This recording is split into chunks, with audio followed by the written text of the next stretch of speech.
नमस्कार, मैं राजकुमारी शर्मा सूरज कुमारी गढ़ोदिया से। अपन ज्योग्राफी का मानव बस्तियों वाला चैप्टर पढ़ रहे हैं। उसमें अपन ने जो आगे वीडियो बनाया उसमें अपन ने देखा कि मानव बस्तियां हैं वो किस किस प्रकार आधार पर है। उसमें अपन ने नगरीय बस्तियां पढ़ा, ग्रामीण बस्तियां पढ़ा। नगरीय बस्तियों में अपन ने ग्रामीण बस्तियों में अपन ने उसके 4 प्रकार पढ़े थे। गुच्छित यानी कि संकुलित अथवा आकेंद्रित, यानी कि एक ही जगह पर बहुत सारे मकानों की व्यवस्था रहती है, उनके खेत खलिहान है वो अलग स्थानों पर पाए जाते हैं।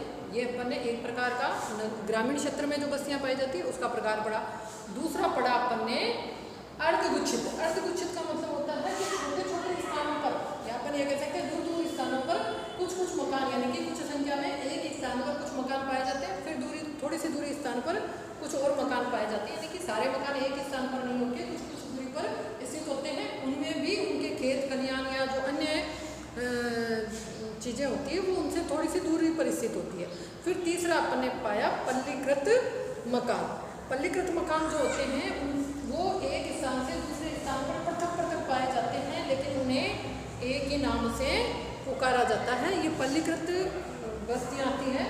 तीसरा अपन ने पाया परिक्षिप्त बस्तियाँ। परिक्षिप्त बस्तियाँ कह सकते हैं या एकाकी बस्तियाँ कहते हैं, जो खेतों में या पहाड़ी क्षेत्रों में या चारागाह वाले क्षेत्रों में एक एक झोपड़ियों के रूप में कह सकते हैं या एक एक मकानों के रूप में ये बिखरी हुई पाई जाती है। इन्हें परिक्षिप्त या एकाकी बस्तियाँ कहा जाता है। ये जो प्रकार पढ़े अपन ने ग्रामीण बस्तियों के पढ़े। उसके बाद में अपन ने नगरीय बस्तियाँ देखी।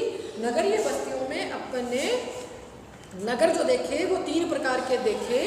उसमें नगरीय बस्तियाँ हैं वो सामान्यतः विशाल आकार की होती है और ये आयताकार, अरीय प्रकार, इनके में भी प्रकार अलग अलग पाए जाते हैं। और इसमें भारत में जो नगरों का विकास देखा उसमें अपन ने भारत में जो 3 प्रकार के जो नगर देखे, प्राचीन नगर, मध्यकालीन नगर और आधुनिक नगर।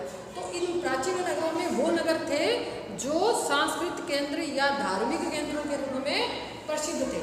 तो वो नगर उनमें प्राचीन नगरों में आए, जैसे वाराणसी है, ये इस प्रकार के जो इलाहाबाद है ये आए धार्मिक या सांस्कृतिक नगरों में।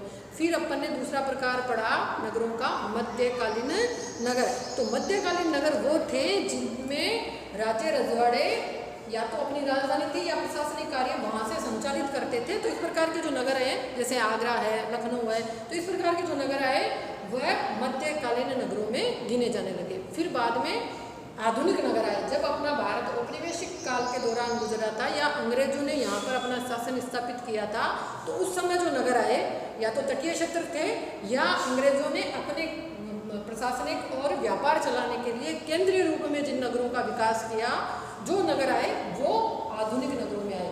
जैसे अंग्रेजों ने 3 जो मेन केंद्र के रूप में उन्होंने विकसित किया, उनमें कोलकाता, मुंबई और मद्रास थे।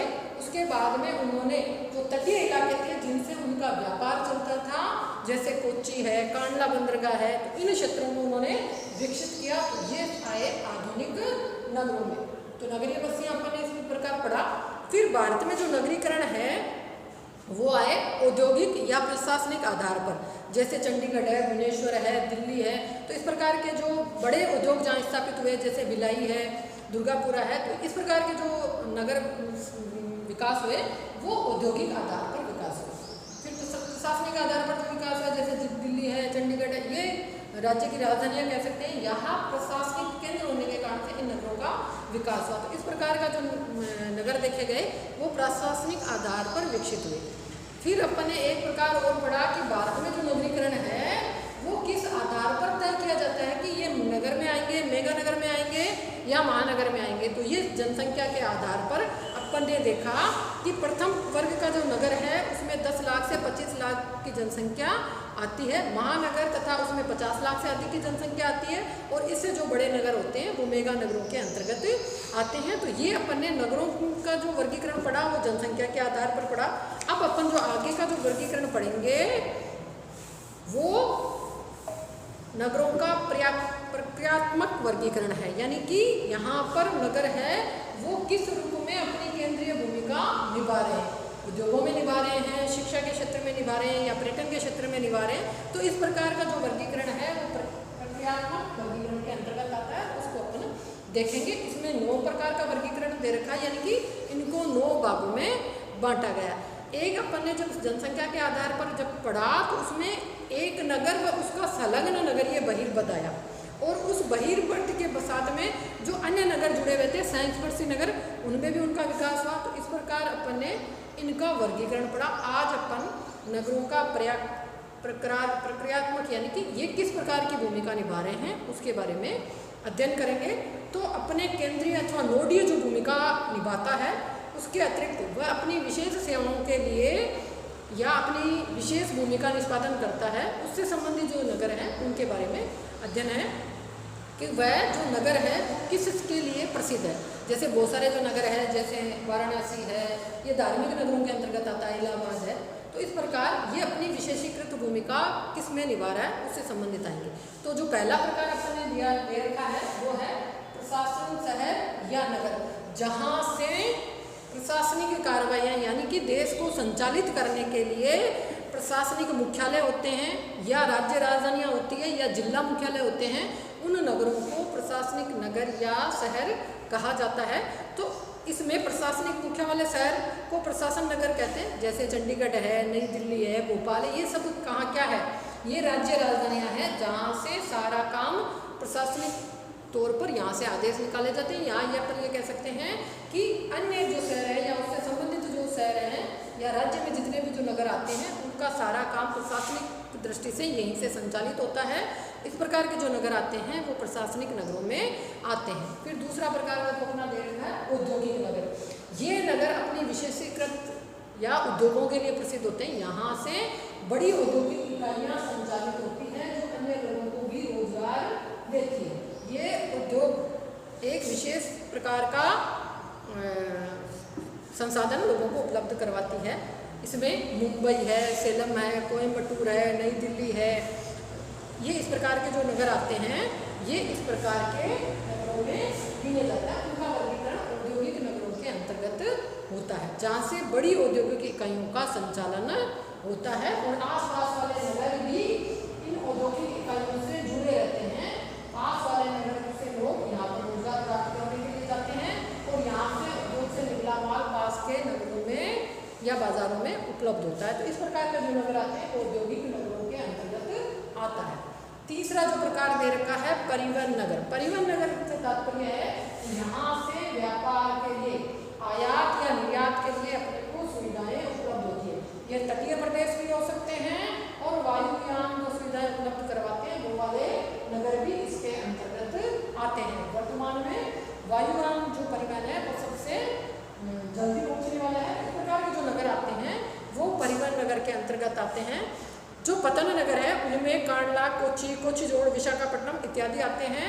और जहाँ से आंतरिक परिवहन के लिए धुरिया है, कटनी है, इटारसी है, मुगलसराय है, ये आंतरिक परिवहन के लिए नगर जाने जाते हैं। यानी कि तटीय नगरों में इनको गिना जाता है जो कि अपने को आयात निर्यात या एक स्थान से दूसरे स्थान पर जाने के लिए सुविधाएं उपलब्ध करवाते हैं। तो इन्हें परिवहन नगर के रूप में वर्गीकृत किया गया। तीसरा आता है वाणिज्यिक नगर, यानी कि यहाँ से व्यापार और वाणिज्य की विशेषता प्रदान करते हैं। इन शहरों को इस वर्ग में रखा जाता है, जैसे कोलकाता है, सहारनपुर है, नई दिल्ली है ना। तो इस प्रकार के जो नगर आते हैं वो सारे वाणिज्यिक नगरों में आते हैं।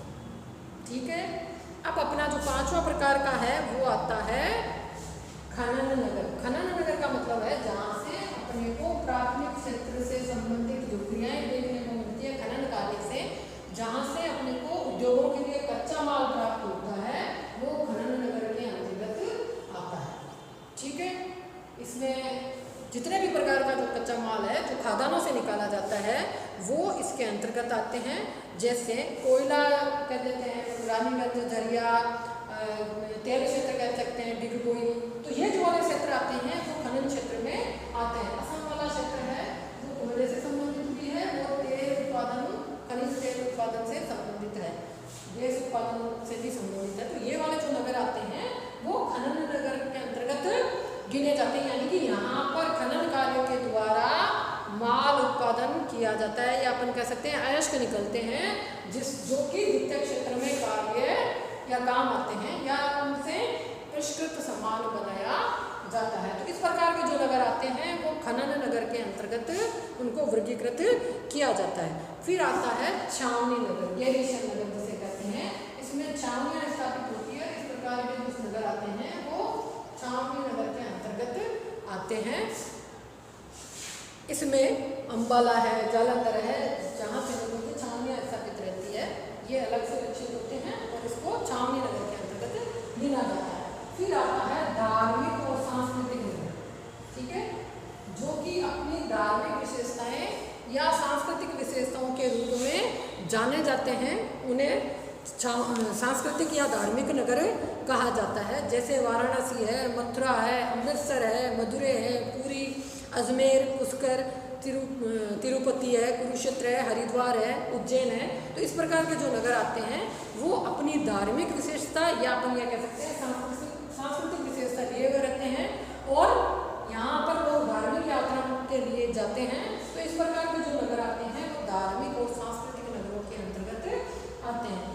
फिर अपना 8वां प्रकार दे रखा है वो शैक्षिक नगर दे रखा है, जिसमें नगरों से अन्य जो नगर हैं वह जुड़े हुए रहते हैं और वहाँ से लोग शिक्षा ग्रहण करने के लिए या उच्चतर शिक्षा प्राप्त करने के लिए इन नगरों की तरफ आते हैं। जैसे वाराणसी है, अलीगढ़ है, रुड़की है। तो इस प्रकार के जो नगर हैं वो शैक्षिक नगरों के अंतर्गत आते हैं। फिर अपना एक बचता है पर्यटन नगर। पर्यटन नगर यानी कि जो अपने को मनोरंजन घूमने के लिए साधन उपलब्ध करवाते हैं, जहाँ पर लोग घूमने जाते हैं। तो इस प्रकार के जो नगर आते हैं वह पर्यटन नगरों की श्रेणी में आते हैं। जैसे नैनीताल है, मसूरी है, शिमला है, ऊटी है, जोधपुर है, जयपुर है। तो ये सारे पर्यटन नगरों के अंतर्गत आते हैं और यहाँ पर लोग एक स्थान से दूसरे स्थान पर घूमने के लिए आते हैं। तो इस प्रकार जो विशेषीकृत नगर भी महानगर बनने पर बहुप्रकारात्मक हो जाते हैं, जिनमें उद्योग, व्यवसाय, प्रशासन, परिवहन और अन्य जो सारी चीज़ें हैं वो महत्वपूर्ण हो जाते हैं। इस प्रकार ये जो वर्गीकरण है प्रक्रियात्मक वर्गीकरणों के अंतर्गत आता है। यानी कि इस प्रकार ये एक विशेषीकृत हो जाते हैं कि इनमें इस प्रकार की विशेषता पाई जाती है। यानी कि अपनी विशेषताएं या जो ये उन कार्यों को संपादित करते हैं उनके आधार पर इनका वर्गीकरण किया गया है। अब एक अपने को कॉलम दे रखा है smart city mission. Smart city क्या है? तो स्मार्ट सिटी मिशन का उद्देश्य शहरों को बढ़ावा देने से है। ये एक मिशन के तौर पर लिया गया है जिसमें वहाँ पर रहने वाले लोगों को सभी तरह की सुविधाएं या आधारभूत सुविधाएं जैसे साफ सफाई है, सतत पर्यावरण है और अपने नागरिकों को बेहतर जीवन प्रदान करते हैं। स्मार्ट शहरों की एक विशेषता आधारभूत सुविधाओं और सेवाओं के लिए स्मार्ट संसाधनों को लागू करना है, जिससे क्षेत्रों को प्राकृतिक आपदाओं से कम जोखिम वाले क्षेत्रों के रूप में बनाया जा सके। यानी कि इस प्रकार के जो शहर होंगे अगर वहाँ प्राकृतिक आपदाएं आती है तो उन प्राकृतिक आपदाओं को उनको कम से कम सामना करना पड़े, इस प्रकार की वो आधारभूत सुविधाएं उनको उपलब्ध करवाने का प्रयास करते हैं। साथ ही साथ कम संसाधनों का उपयोग तथा सस्ती सुविधाएं उपलब्ध करवाई जाती है। इस योजनाओं में सतत तथा समग्र विकास पर ध्यान केंद्रित किया जाता है।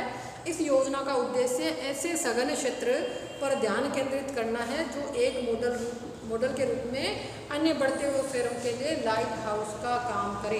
यानी कि एक इस प्रकार का शहर विकसित करे जहाँ पर व्यक्ति को सारी आधारभूत सुविधाएं उपलब्ध हो जाएं और उसी की तर्ज पर जो अन्य शहर हैं वह प्रेरणा ले और आगे विकास करें और इस प्रकार के शहरों का निर्माण हो। तो इस प्रकार अपन ने आज ये एक विशेषीकृत जो नगर हैं उनके बारे में अध्ययन किया कि ये इस प्रकार की एक विशिष्टता रखते हैं, उसके आधार पर हम नगरों का किस प्रकार वर्गीकरण कर सकते हैं। तो ये अपन ने 9 रूपों में इसका वर्गीकरण किया है। ज़्यादा डिफिकल्ट नहीं है, अपने उसको आराम से याद रख सकते हैं। कुछ शहरों को अपने को ध्यान में रखना होगा कि ये नगर हैं और इस प्रकार के विशेषीकृत नगरों में आते हैं। धन्यवाद।